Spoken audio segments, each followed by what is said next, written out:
Welcome to legend TV. నేను మీ అనిల్. కాంగ్రెస్లో senior నేతగా ఉన్న బక్క జడ్సన్ సార్ నిన్న సస్పెండ్ చేయడం అయితే జరిగింది.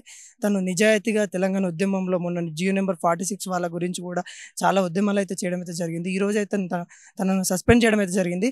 ఎందుకు చేశారు అనే వివరాలు అయితే తెలుసుకుందాం. సార్ నమస్తే సార్. ముందుగా సార్, ఇక్కడ చూసుకున్నట్లయితే ఇప్పుడు మిమ్మల్ని సస్పెండ్ చేయడం పార్టీ నుండి ఎలా చూడవచ్చు? ఇప్పుడు మొట్టమొదటిది 46వ జీవో రద్దు చేస్తామని చెప్పేసి వీళ్ళే ఒకరి మీద ఒకరు పడ్డారు. ఫస్ట్ దీక్ష చేసి నేను కూర్చున్నా, వాళ్ళని బతిలాడినా, అయినా కానీ వాళ్ళకి ముందు చేసి చూపించింది. Presidential orders మార్పిస్తామని మార్పారు. 317 ధరణి రద్దు. ఈరోజు టీఎస్పీఎస్ చైర్మన్ దానిపైన యాక్షన్ తీసుకుంటాం. ఆయనకు బొకే ఇచ్చి బయటికి పంపినాం. ప్రభాకర్ రావు అనేటోడు ఎలక్ట్రికల్ స్కామ్ అయితే అందులో బొకే ఇచ్చి పంపినాం.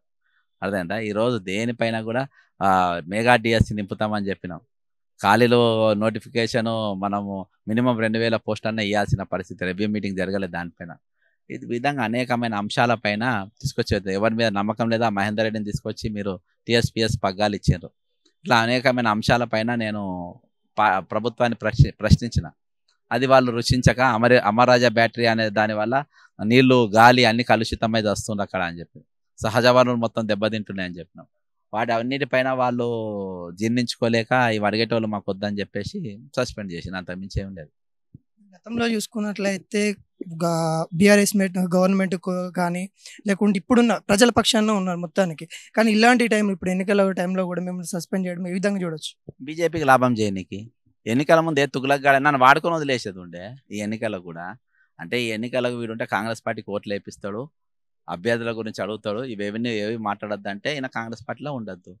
కనబడుతుంది కదా ఇప్పుడు సునీతా మహేందర్ రెడ్డి చెవెళ్ళు అయితే ఆమె గెలిచే అవకాశాలు ఉండే. ఇంకా తాండూరు, వికారాబాదు, ఇవన్నీ వాళ్ళకి, మహేశ్వరము, చెవెళ్ళ వాళ్ళ కంట్రోల్లో ఉన్నది ఆ పార్లమెంటు. ఇండైరెక్ట్ గా రేవంత్ రెడ్డి మోడీకి మోడీగా విశ్వరేజ్ Revanth Reddy close friends. Etela Rajender Revanth Reddy close friends. అది హుజరాబాద్లో నిరూపితమైంది. మోడీ ఆయన్నే చెప్పాను, నరేంద్ర మోడీ మీద బడాబాయ్ అని. స్టేజ్ మీద ఎక్కుతారు, విభజన హామీల గురించి అడిగాడు, కాజీపేట రైల్వే కోచ్ ఫ్యాక్టరీ గురించి అడిగాడు, బయ్యారం ముక్కు ఫ్యాక్టరీ గురించి అడిగాడు, నా ట్రైబల్ యూనివర్సిటీ గురించి అడిగాడు. కానీ ఈరోజు అవన్నీ అడగకుండా మీరు బడేబాయ్, నేను దీని లెక్క గుజరాత్ లెక్క తెలంగాణ చేస్తా అని చెప్పి చెప్తున్నంటే అర్థం చేసుకోవాలి. కొన్ని విషయాలు చూసుకున్నట్లయితే ఇప్పుడు కాంగ్రెస్లో మిమ్మల్ని సస్పెండ్ చేయడము, కొంతమంది ఇంటికి వెళ్ళి కండువాలు కప్పి తీసుకొని పార్టీలకి తీసుకురావడం ఎలా చూడవచ్చు? వాళ్ళని అయితే ఒక తీరుగా మీరు కాంగ్రెస్లోనే ఉన్నారు, ఫస్ట్ కాంగ్రెస్ కాంగ్రెస్లో ఉన్నారు, కానీ మిమ్మల్ని వదిలేసి మరి బీఆర్ఎస్ నేతలను కానీ బీజేపీ నేతలను కానీ తీసుకురావడం, పార్టీలోకి తీసుకురావడం ఎలా చూడొచ్చు? ఇప్పుడు ఇవి వలస పక్షులే. వలస పక్షుల దగ్గర పోయి వలస పక్షులను తెచ్చుకుంటున్నారు. మంచోని దగ్గర పోతారు కానీ చెడ్డోని దగ్గర పోతారు కదా. దొంగల దగ్గర పోతుండ్రు. కాంగ్రెస్లో నేతలు కరువా లేకుంటే నాయకులు ఇప్పుడు నిలబడడానికి క్యాడర్ కరువా అంట? ఫుల్ ఉన్నారబ్బా. స్పెయిన్ బ్రెయిన్ ఉన్న వాళ్ళు వాళ్ళకొద్దు. నాది డబల్ స్పైన్ డబల్ బ్రెయిన్ నాది. వాళ్ళు జీర్ణించుకోలేరు కాబట్టి వాళ్ళు అట్లా బయట వాళ్ళు కావాలి. వాళ్ళు 10 ఏళ్ళు సంపాదించున్నారు, వచ్చి వాళ్ళతోని అన్ని లావాదేవీలు చేసుకోవచ్చు అని ఎగబడిపోతుండ్రు కదా. కేశవరావు అనేటువంటి ఇంటికి కాంగ్రెస్ పార్టీ రాజ్యసభ మెంబర్ని చేసింది, సిడబ్ల్యూసీ మెంబర్ చేసింది, పీసీసీ మెంబర్ చేస్తే ఒక లాతు కొట్టిపోయింది అక్కడికి. వాళ్ళని పోయి మనం మళ్ళీ నెత్తి మీద ఎక్కించుకొని పట్టుకొచ్చుకుంటున్నాం. కాంగ్రెస్లోనే కొనసాగుతారా మళ్ళీ లేకుంటే వేరే పార్టీల వైపు ఏమన్నా చూసే సందర్భాలు ఉన్నాయా? బ్రదర్, జేడ్సన్ కంటంలో ప్రాణం తోరనే కాంగ్రెస్ వాదినే. కాంగ్రెస్ పార్టీగా రేపు ఎంపీ కూడా ఓట్లు వేపిస్తా, కాంగ్రెస్ పార్టీగా రేపు ప్రచారం చేస్తా.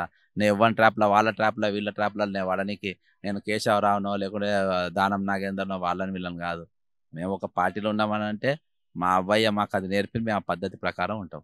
మేము వేరే పార్టీలో ఎండా పోను, నేను కాంగ్రెస్లోనే ఉంటాం. ఎలా మీరు ఇప్పుడు ప్రశ్నించే తత్వం ముందుకంచెలు ఏ విధంగా ఉందో అలానే కొనసాగుతుందా లేకుంటే ఏమన్నా తగ్గే ఛాన్సెస్ ఏమైనా ఉన్నాయి కదా? ఈరోజు అది కంటిన్యూయేషన్. నేను తెలంగాణ వనరుల రక్షణ సమితి అని నేను పెట్టుకున్నా.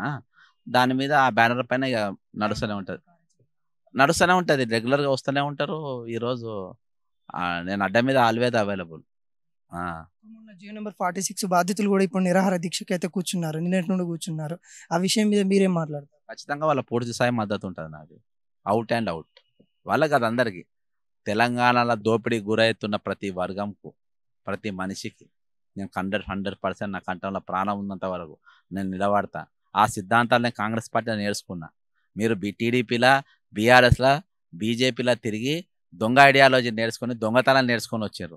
నేను కాంగ్రెస్ పార్టీలో దోపిడీ గురయ్యే వర్గాల తరపున నిలబడాలనేది ఐడియాలజీ నాకు నేర్పింది. ఆ ఐడియాలజీకి అనుకూలంగా వాళ్ళ తరపున నిలబడదు, వాళ్ళ తరపున నేను కొట్లాడతా.